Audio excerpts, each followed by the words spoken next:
এই ভ্রাতৃত্ব থেকে যারা ভাঙতে আসবে তাদের হাত নয়, তাদের পা নয়, তাদের ঘর আমরা গুঁড়িয়ে দেবো একদম, সে যেই হোক না কেন।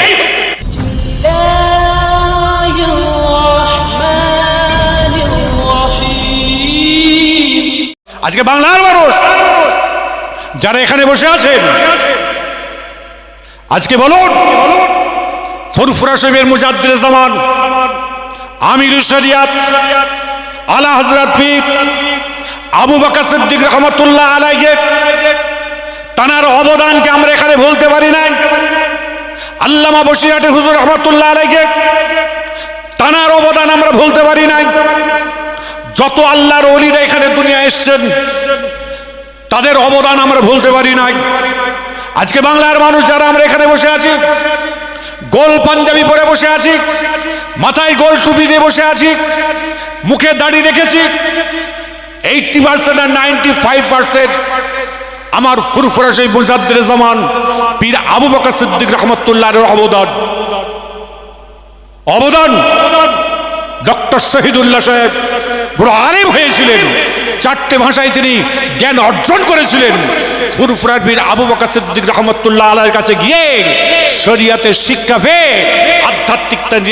আধ্যাত্মিকতা তিনি তৈরি করে এলমে বাতিনি শিক্ষাকে তিনি আগিয়ে নিয়েছিলেন। আজকে এইভাবে আল্লামা হিন্দ হুজুর রহমতুল্লাহ থেকে শুরু করে পানিগোবরা হাফেজ সাহেব হুজুর থেকে শুরু করে যত বড় বড় মনীষীরা ছিলেন, যত বড় বড় আলেমরা ছিলেন, তারা কিন্তু ফুরফুরা পীর আবু বকর সিদ্দিক রাহমাতুল্লাহ আলাইহিকে তারা কিন্তু একভাবে দেখেছেন, এইভাবে রাস্তা দেখিয়েছেন, সেই রাস্তা ধরে গেছেন।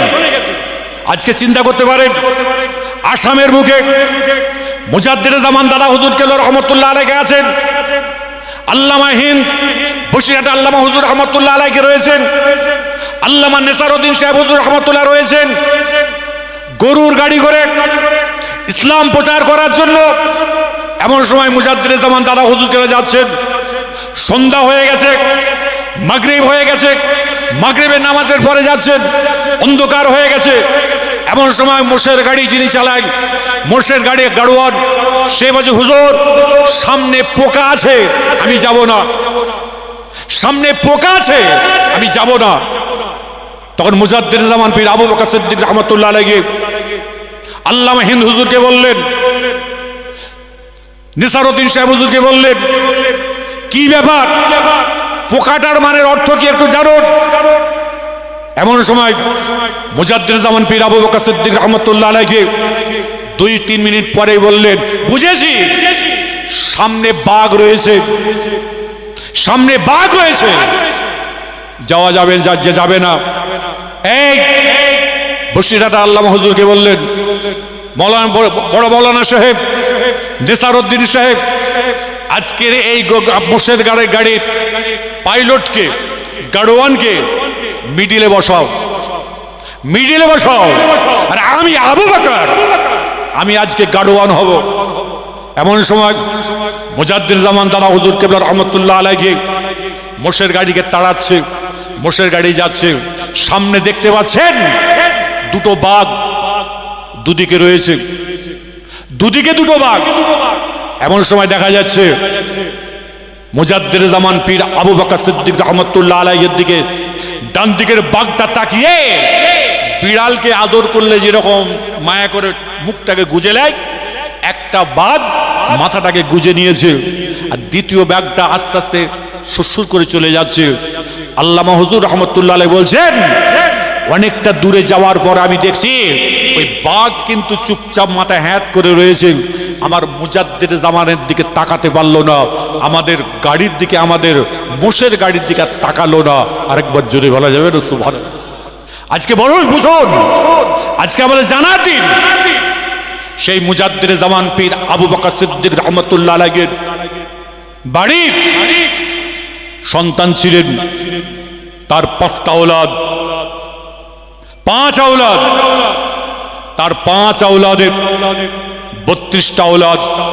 আমি দেখেছি তাদের ভিতরে ইলম, তাদের ভিতরে আকায়েদ, তাদের ভিতরে আকীদা যেভাবে ছিল, আজকে আমরা প্রত্যেকে সেই ভারসাম্য হারিয়ে ফেলছি।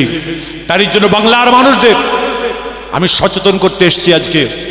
খবরদার, আমরা আল্লাহ পাক পরওয়ারদিগার বেনিয়াজ কোরআন শরীফের মধ্যে ঘোষণা দিয়েছেন, বিসমিল্লাহির রহমানির রহিম, ওয়াতাসিমু বিহাবলিল্লাহি জামিয়া ওয়ালা তাফাররাকু। একত্ববাদ। আমাদের কোরআন কটা? এটা আওয়াজ দিয়ে বলবেন, জোরে বলবেন, কিন্তু কারোর মুখটা বন্ধ থাকে, উচ্চ আওয়াজে বলেন কোরআন কটা, নবীর হাদিস কটা? হ্যাঁ, আচ্ছা, আমাদের দেশে জোহরের নামাজ 4 রাকাত, তাই তো?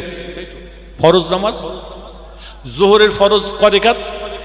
জোরে বলুন। আচ্ছা, সৌদি আরবে কয় রাকাত? 6 রাকাত, 4। সর্ব জায়গাতেই 4 তো। আমরা যে এখানে বসে আছি, আমরা এক তো নাকি? আর জোরে বলুন। হ্যাঁ, আমরা যদি এক হই, আমরা কোরআন, হাদিস, ইজমা, কিয়াসের মানুষ, আমরা এক। আমাদের ভ্রাতৃত্ব, আমাদের ভালোবাসা একটা জায়গায় থাকবে। খবরদার, এই ভ্রাতৃত্বটাকে যারা ভাঙতে আসবে, তাদের হাত নয়, তাদের পা নয়, তাদের ঘর আমরা গুড়িয়ে দেবো একদম, সে যেই হোক না কেন।